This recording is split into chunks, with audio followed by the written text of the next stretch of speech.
portail du palais, pendant que la famille princière toujours au balcon dans ce salon des glaces qui se trouve au deuxième niveau de ce palais. Le fameux Hip Hurrah des carabiniers, initié il y a quelques années par le colonel Fringant, à l'époque où il était colonel des carabiniers. Il est aujourd'hui chambellan du prince souverain.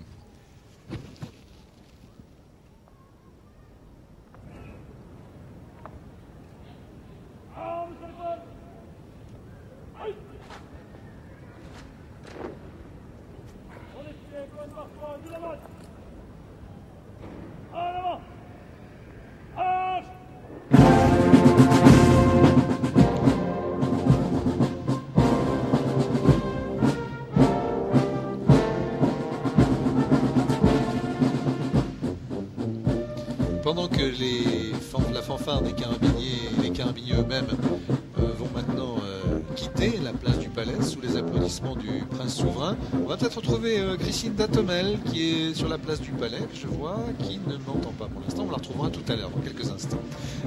Donc le défilé des troupes qui se poursuit, se termine maintenant, José, pour quitter la place. Oui, les troupes sont aux ordres du chef de corps des carabiniers. Maintenant, elles vont quitter la place.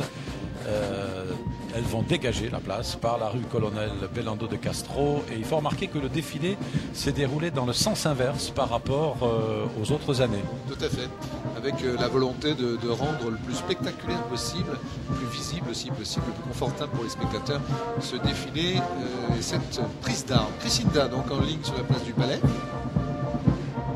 François ? Je vous écoute. Oui, donc voilà, je suis avec Laurie qui habite à Sifour. Ici, il y a beaucoup de monégasques, mais également des personnes de l'extérieur, on va dire. Donc Laurie, pourquoi vous êtes venue ici ? Pour voir le prince. C'est la première fois que vous venez ? Oui. Oui. Et vous trouvez l'ambiance comment ? Sympa. C'est cool. Et le prince, vous le connaissez ? Vous l'avez déjà vu ? Vous le trouvez comment ? Bien. Ben voilà, c'était Laurie. Bon, laconique mais enthousiaste tout de même, cette spectatrice venue de Sifour pour assister aux fêtes nationales. Les carabiniers donc qui repartent donc de la place du Palais, José.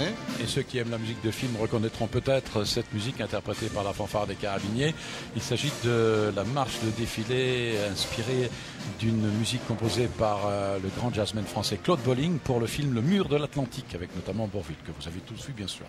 Oui, il faut noter, José, que la fanfare des carabiniers inscrit à son répertoire des airs tout à fait non martiaux, enfin pour certains d'entre eux. Le répertoire est très très vaste, mais je crois que ça vient effectivement de la culture des différents chefs de cette fanfare qui ont une passion à la fois pour la musique militaire, certes avant tout, mais aussi la musique classique, la musique de jazz. Ce sont des gens qui sont de véritables musiciens.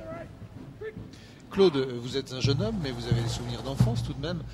Ça reste un jour important pour les jeunes enfants de la Principauté de participer à cette journée-là? Ah oui, ça a toujours été un moment assez exceptionnel. Aussi loin que je puisse remonter, dans les années 51-52, donc j'avais 4-5 ans à l'époque, mes parents, qui n'étaient pas monégasques, me conduisaient, nous étions italiens, me conduisaient sur la place pour montrer cet attachement que ma famille avait connu pendant la guerre en venant se réfugier à Monaco. Et donc cet attachement, moi je l'ai bien sûr dans le cœur. Et ensuite je suis devenu monégasque. Alors évidemment pour moi c'est encore un jour de fête supplémentaire, bien sûr. Je comprends ça. Valérie Campora sur la place du Palais. François, alors Claude Passé parlait d'attachement à Monaco. Il y a Arlette qui est avec nous et Arlette n'est pas de Monaco, mais son cœur est plus que monégasque. Depuis combien d'années vous venez à Monaco? Depuis 1960. J'avais demandé comme cadeau à mes parents la fête du prince à Monaco. Je suis venue en 1960 et depuis je ne les ai presque pas ratées, par une raison de santé ou une raison d'éloignement. Je suis venue presque à toutes et l'année dernière bien sûr c'était très très émouvant et cette année toujours le côté émotion pendant le Tédéon et maintenant ça va être la joie quand on va se rapprocher du balcon pour montrer son attachement à la famille princière quand toutes les barrières seront enlevées. On vous sent très ému. Oui, toujours. Toujours.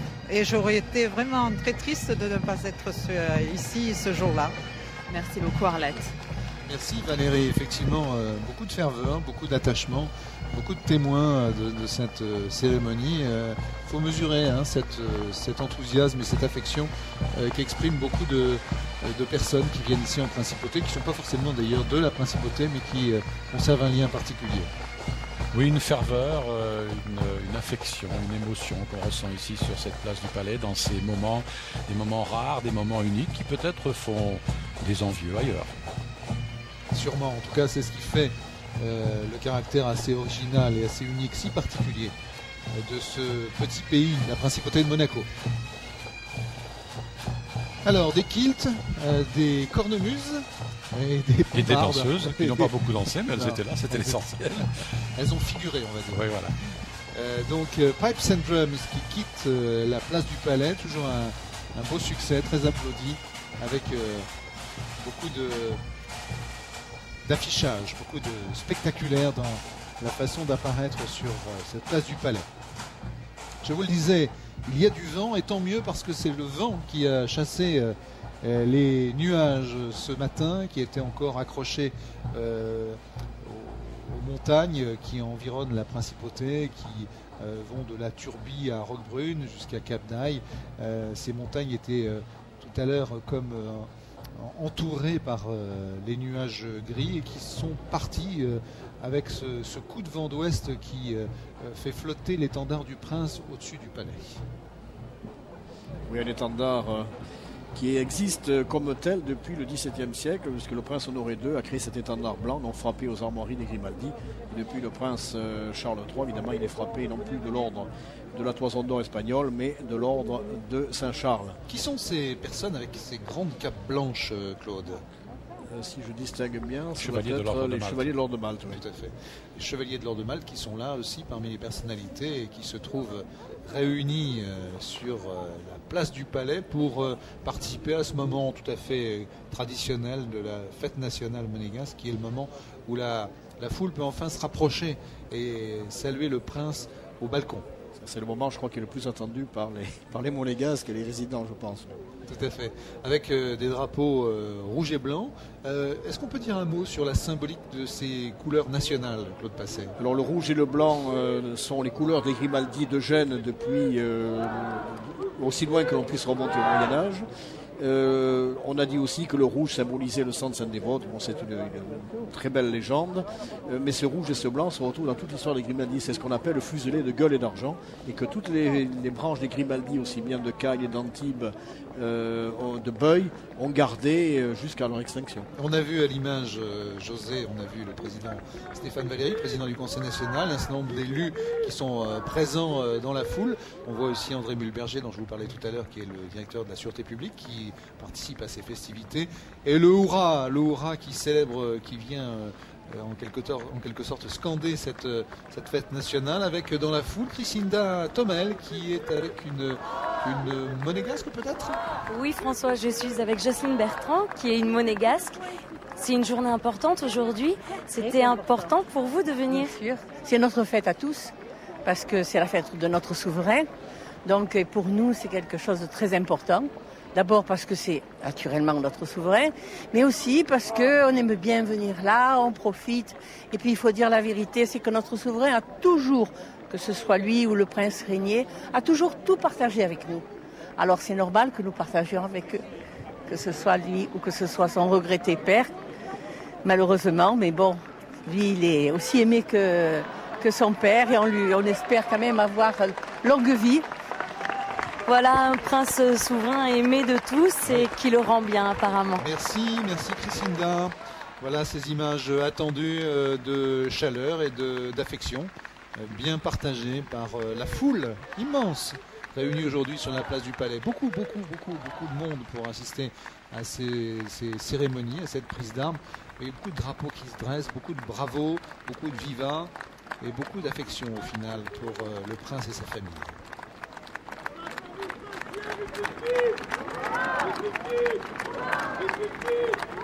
Je vous laisse écouter donc les hippipipouras qui viennent jaillir de la foule réunie devant le palais princier, le prince souverain qui salue, qui a l'air visiblement très heureux.